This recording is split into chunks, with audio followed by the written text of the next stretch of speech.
So today's review is the Grado SR2E open back dynamic driver headphone. Now this is a fairly expensive headphone, coming in around $500 US, maybe 600, I can't really remember. But anyway, Grado is an interesting brand because I've never been a big fan of Grado. I always thought they were pretty poorly built. There wasn't much improvement in terms of build from low-end models to high-end models, and combined with the fact that it was an on-ear open back headphone, which is one of the most bizarre combinations that I've ever seen in the audiophile world. And those two things really put me off, and even more so when I heard these, because not this pair particularly, but Grado's, I thought just didn't sound that resolving, and had a very weird tonality in a lot of models, so that really put me off.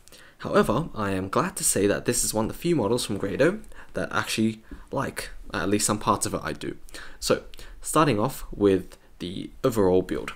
What we get here is actually quite a handsome looking headphone. So if I take the pads off, now these are not the original pads, these are the G cushions from the high-end models, and I think that they sound better on these pads compared to originals, which are much smaller and aren't as comfortable and don't fit around your ear as much. However, I will say that even though they attempt to be large and over ear, they really still do rest on your ear. As you can see, although it's a thick cushion, the space for your ear isn't that big, and your ear ends up touching the insides of this area. So what happens is, over time, it might make your ears feel a little itchy because it is just foam against skin. That being said, moving on to the rest of the headphone, you get pretty much the most generic headband in any headphone, and you get a bit of leather, spring steel through the leather headband, these plastic ratchet mechanisms here, which are just like so, and I've heard that is a common point of failure for these Grado headphones, so could be something to watch out for. Got metal yokes, plastic hinges here, which again I wish were metal but wasn't, and you've got these gorgeous looking wood cups, which I think are the best looking part of the headphone. Metal grills, open back obviously, and the driver inside is glued in, which again I'm a bit iffy about, but you know, I haven't heard of Grados having a particularly bad reputation for driver failures, so it must be working. And one thing I really don't like about these headphones is the attached cable. It is thick, it is heavy, and I wish I could replace it with a small and lighter cable. However, that's not possible. That being said, it is a decent quality cable, so if you don't mind the attached cable, it is of a good enough quality, I think, for most people to use. As for termination, it terminates in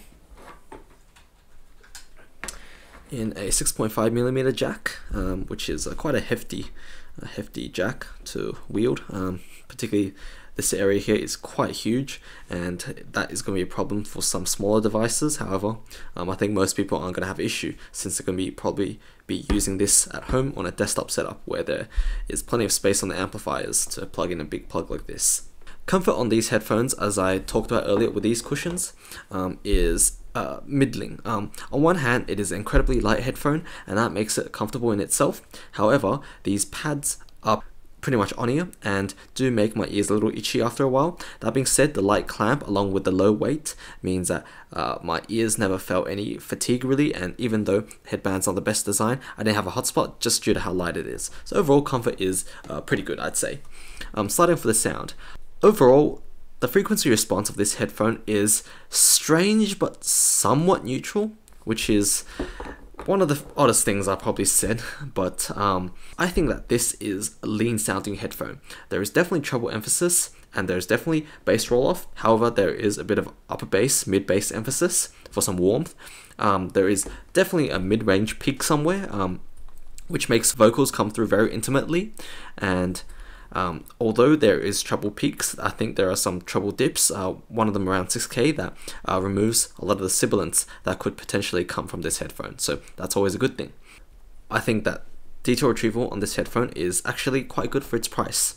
It is worse than some benchmarks of the price, such as the Sandara, and slightly worse than I'd say DT1990, but it is definitely a step above lower end gear such as a HD600 or 650 or HE400i, and I'd say that out of the sound, the weakest area is definitely the texture.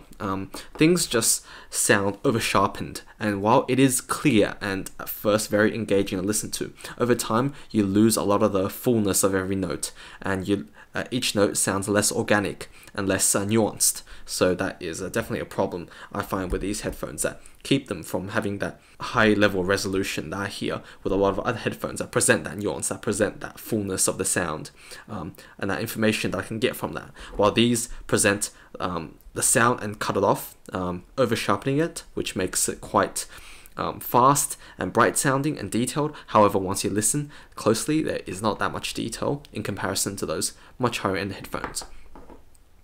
Starting with the bass. The bass is probably the weakest area of this headphone. I'd say that bass detail with these pads are pretty bad. There is very little sub bass, there is not much slam, and there is a bit of mid bass emphasis that makes it pleasing and warm. However, it is nowhere near the level of finesse and control and detail that you get with the Sundara or DT1990. Even things like the 400i will have much better bass than these headphones. So, mid-range, however, is a different story. I think mid-range detail is quite competent on this headphone. I wouldn't call it class-leading, but it still manages to pull ahead of the budget cans such as the 400i and the HD600s. And the HD600s have some really resolving mids, but I think that these are probably on par with those. However, I will say that the tonality of the mids in the 600 are much better. The Sundara and the DT90 both resolve much better in the mids than this headphone. The 1990 not as much, but still a noticeable difference. And the treble, I'd say that again, that's another strong point of this headphone. It is quite resolving the treble for its price range, I think.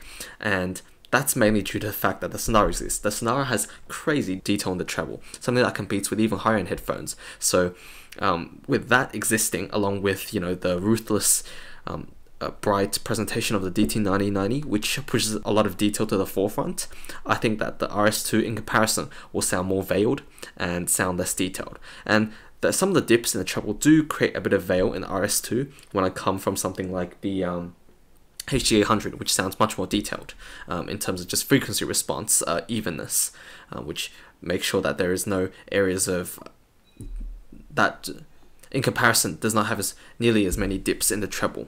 Overall, the sound, I'd say, on this headphone is quite competent for its price, but not class leading. And that's one of the things that makes me hesitant to recommend this headphone, because back in the days when this was made, it didn't have competition such as the Sundara or the DT1990. And in that sort of market, this would be a great pick. However, with, I think, modern companies catching up and surpassing these headphones, this makes it a lot harder to recommend the RS2s. Other than that, the Soundstage, I think, is quite strange in this headphone. It is somehow both intimate but very open sounding. What I mean by that is, a lot of sounds, particularly vocals, seem to come inside your head and don't have that much of that but a width. Everything just sounds like a ball in the center of your head. However, if I were to listen to some of the background noises in a song, some of it can sound quite far away, quite big, and I think that's to do with the diffuse presentation of this headphone. What I mean by that is, Soundstage in this headphone is not actually that wide. However, this uses a certain trick to kind of make it sound wide. How it does that is, most headphones, imaging I'd associate with just a bowl of sound, or in some cases like the Headphone Edition X, a single line of sound. In this headphone, it's like a bowl of sound, but it kind of diffuses outwards a little bit. So you kind of get that area around the pinpoint center of a sound that kind of also has that sound. And that makes things sound big. That makes it sound like it has a tall soundstage, when it actually doesn't really have a tall soundstage. It kind of just feels like sound spread out from the center of a point, which is a really bizarre thing, but I think that it makes this headphone really enjoyable, but not very technically capable and accurate in terms of imaging. I will say that Soundstage is definitely better than something like a 600, HD600 or HD400i, but it's behind something like a DT1990, and I'd say that maybe it's a bit wider than a Sundara, but not as tall in terms of imaging. Soundstage. Dynamics on this headphone, I think, are a little on the poor side. These don't slam very hard. They have a very soft and airy presentation, and that's largely due to, I think, the fact that these don't seal on your head, nor is there big drivers in these headphones, so you really get a soft, thin, bright sound, which some people are going to like. I think that overall this headphone pairs very well with acoustic music, as well as some orchestral music which doesn't have a lot of bass notes, as well as pure vocal music. I think are pretty good on these as well. However, if you have any sort of music or genres that use any sort of bass, or any songs that has a lot of instruments going on, there's a lot of layers to the sound, these might struggle a little bit. But overall, I'd say that this is a headphone that, while isn't the best for its price, still remains competent. And the unique sound and presentation, I think, makes this an interesting option for someone who wants a complementary headphone to the existing collection. A lot of headphones these days sound very good, but they all sound a bit similar because they are tuned to a similar target. And this kind of strays away from that, but in a very enjoyable way. So overall, it does have my recommendation, but it's something that I definitely think needs to be paired with the right music, and it is definitely not for everyone, or not for every song. So it's not a be-all end-all headphone, but makes a great complementary headphone.